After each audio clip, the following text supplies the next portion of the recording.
Cette vidéo a pour objectif de vous aider à préparer au mieux votre état des lieux de sortie afin que celui-ci se passe dans les meilleures conditions possibles pour vous. Règle de base. Votre logement et ses annexes, garage, cave, terrasse et jardin doivent être entièrement vides et propres. Ils doivent être dans la configuration d'origine, sauf accord écrit de Haute-Savoie Habitat que vous devrez fournir le jour de l'état des lieux. Clés, badge, télécommande.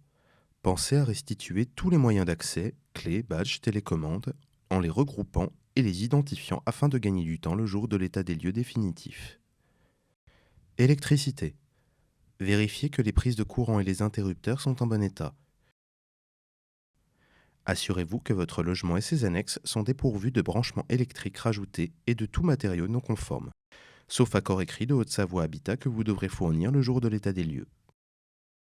Déposez vos lustres, spots et autres luminaires. Remettez toutes les douilles. Jardin et terrasse.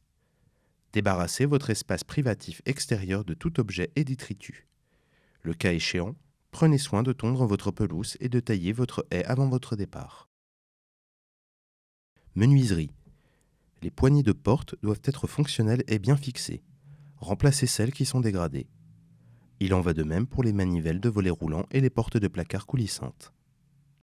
Meubles.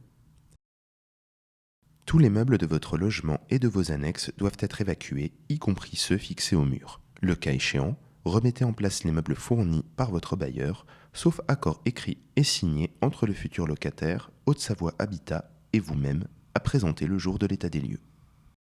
Mur.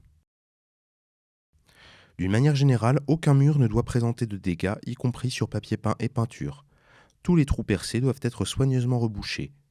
Le papier peint décollé doit être recollé. S'il est troué, griffé, taché ou recouvert de traces, une quote-part des travaux pourra vous être facturée. Partie commune. Lors de votre déménagement, pensez à regarder derrière vous pour vous assurer de ne pas laisser de déchets, sacs et autres cartons dans les parties communes. Les meubles et objets encombrants dont vous voulez vous débarrasser doivent impérativement être déposés en déchetterie ou en recyclerie ou redistribués via des plateformes de partage ou donation d'objets. Sol. Les sols dégradés par des brûlures, des trous et des taches ou qui n'étaient pas présents lors de l'état des lieux d'entrée pourront vous être facturés. Si vous les avez remplacés, il doit y avoir eu un accord écrit et signé que vous devrez fournir le jour de l'état des lieux. Propreté.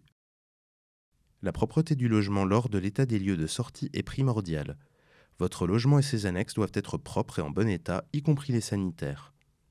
Cela s'applique aux équipements électriques, aux murs, au sol et au plafond, ainsi qu'aux équipements divers comme les meubles, les poignées, les manivelles de volets roulants, les interrupteurs, les vitres, les portes, les encadrements de portes et de fenêtres. Sol, murs et plafond doivent être lessivés si nécessaire. Plomberie. Vérifiez l'état de vos équipements sanitaires. Si vous constatez un problème, faites appel à l'entreprise sous contrat qui interviendra ou vous dira quoi faire. L'abattant des WC doit être déposé. Pour vous aider dans votre préparation, nous avons conçu une liste de tâches à effectuer avec des cases à cocher. Retrouvez-la sur notre site internet en rubrique État des lieux. N'oubliez pas que bien préparer votre état de lieu de sortie vous évitera de mauvaises surprises.